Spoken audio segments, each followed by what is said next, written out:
Call తో మీ బంగారాన్ని విడిపించి ప్రెజెంట్ మార్కెట్ రేట్ కే కొని బ్యాలెన్స్ అమౌంట్ ని క్యాష్ గా లేకపోతే సమానమైన బంగారాన్ని మీకిస్తుంది అక్షయ గోల్డ్ హబ్. దేశ ఆర్థిక వ్యవస్థను పరుగులు పెట్టించే దిశగా 2 భారీ వాణిజ్య ఒప్పందాలను ప్రకటించి ప్రపంచ దేశాల దృష్టిని భారత్ ఆకర్షించింది. కేవలం వారం వ్యవధిలో EU, అమెరికాతో భారత్ వాణిజ్య ఒప్పందాలు కుదుర్చుకుంది.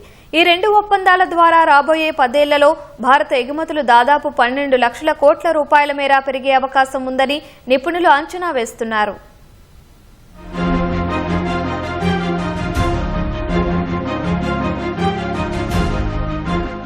దేశ ఆర్థిక వ్యవస్థను బలోపేతం చేసే దిశగా 2 భారీ వాణిజ్య ఒప్పందాలు చేసుకుని ప్రపంచ దేశాలను భారత్ తమ వైపు చూపు తిప్పుకునేలా చేసింది. వారం రోజుల వ్యవధిలోనే ఐరోపా సమాఖ్య, అమెరికాతో భారత్ 2 కీలకమైన వాణిజ్య ఒప్పందాలను ప్రకటించింది.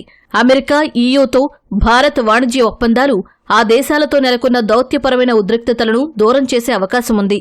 రష్యా నుంచి చమురు కొనుగోలు చేస్తున్నామనే నెపంతో భారత్పై భారీగా టారిఫ్లను విధించిన అమెరికా అధ్యక్షుడు డొనాల్డ్ ట్రంప్ తన స్వరం మార్చి భారత్పై విధించిన సుంకాలను 50 నుంచి 18% తగ్గిస్తున్నట్లు ప్రకటించారు. సుంకాల తగ్గింపుతో పలు రంగాలకు లబ్ధి చేకూరనుంది. ముఖ్యంగా గతంలో విధించిన ప్రతీకార సుంకాల వల్ల తీవ్రంగా దెబ్బతిన్న పరిశ్రమలు ఇప్పుడు పుంజుకోనున్నాయి.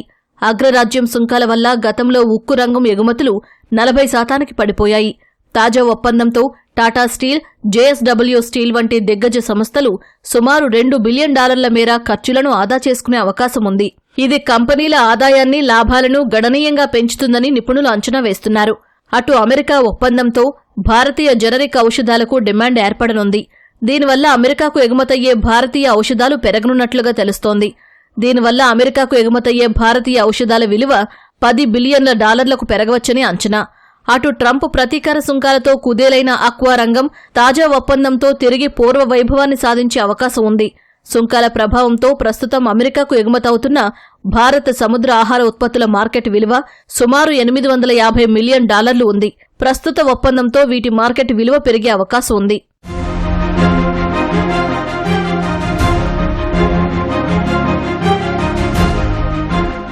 అమెరికాతో కుదిరిన వాణిజ్య ఒప్పందం వల్ల దేశీయ ఎలక్ట్రానిక్స్ తయారీ రంగం దూసుకెళ్లే అవకాశం ఉంది. ఇరు దేశాల మధ్య నిర్దేశించుకున్న $500 బిలియన్ వాణిజ్య లక్ష్యంలో భాగంగా ఒక్క ఎలక్ట్రానిక్స్ రంగంలోనే ద్వైపాక్షిక వాణిజ్యం $100 బిలియన్ మార్కును చేరుకుంటుందని పరిశ్రమ వర్గాలు అంచనా వేస్తున్నాయి. స్మార్ట్ ఫోన్లు, సెమీకండక్టర్లు, ఇతర ఎలక్ట్రానిక్ విడిభాగాల ఎగుమతుల్లో భారత్ గ్లోబల్ లీడర్గా ఎదిగేందుకు ఈ ఒప్పందం మార్గం సుగమం చేస్తోందని తెలిపాయి. అంతర్జాతీయ ఎలక్ట్రానిక్స్ దిగ్గజ సంస్థలు తమ తయారీ కేంద్రాలను భారత్లో ఏర్పాటు చేసే అవకాశముందని, ఇది దేశీయంగా ఉపాధి అవకాశాలను భారీగా పెంచుతుందని పేర్కొన్నాయి.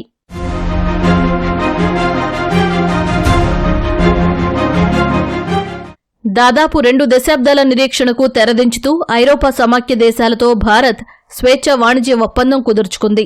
మదర్ ఆఫ్ ఆల్ డీల్స్ గా అభివర్ణించే ఈ ఒప్పందం ప్రకారం యూరప్ దేశాలకు ఎగుమతయ్యే 99.5% భారతీయ ఉత్పత్తులపై 0% పన్ను అమలవుతుంది. ఇందులో చర్మ ఉత్పత్తులు, ఆభరణాలు వంటి కీలక రంగాలున్నాయి. దీనివల్ల రాబోయే 7 ఏళ్లలో $75 బిలియన్ విలువైన ఎగుమతులు పెరగనున్నాయి. వీటి ప్రభావంతో 2032 నాటికి ద్వైపాక్షిక వాణిజ్యం రెట్టింపై $272 బిలియన్ చేరుతుందని నిపుణులు అంచనా వేస్తున్నారు. ఈ ఒప్పందం వల్ల భారత్, EU మధ్య వాణిజ్యం 41 నుంచి 65% వరకు పెరగనుందని జర్మనీకి చెందిన కీల్ ఇన్స్టిట్యూట్ వెల్లడించింది. ఈ ఒప్పందంలో భాగంగా ఐరోపా దేశాల నుంచి వచ్చే కార్లపై దిగుమతి సుంకాన్ని భారత్ 110% నుంచి 10%కి తగ్గించింది. దేశీయ తయారీదారుల ప్రయోజనాలను కాపాడేందుకు ఈ తగ్గింపును 5 ఏళ్ల కాల పరిమితిలో అమలు చేయనున్నారు. అదేవిధంగా ఐరోపా దేశాల వైన్లపై ఉన్న 150% సుంకాలను 75%కి తగ్గించారు. భవిష్యత్తులో దీనిని 20%కి తగ్గించే అవకాశం ఉంది. స్పిరిట్స్ పై టారిఫ్లను 40%కి తగ్గించారు. వాణిజ్యంతో పాటు పర్యావరణ పరిరక్షణ కోసం EU భారత్కు €500 మిలియన్ ఆర్థిక సహాయాన్ని ప్రకటించింది. రాబోయే 2 ఏళ్లలో గ్రీన్ హౌస్ వాయు ఉద్గారాలను తగ్గించడానికి ఈ నిధులను వెచ్చించనున్నారు. ఈ ఒప్పందాలు అంతర్జాతీయ స్థాయిలో భారత్ ప్రాముఖ్యతను పెంచడమే కాకుండా తయారీ రంగాన్ని మరింత బలోపేతం చేస్తాయని విశ్లేషకులు భావిస్తున్నారు.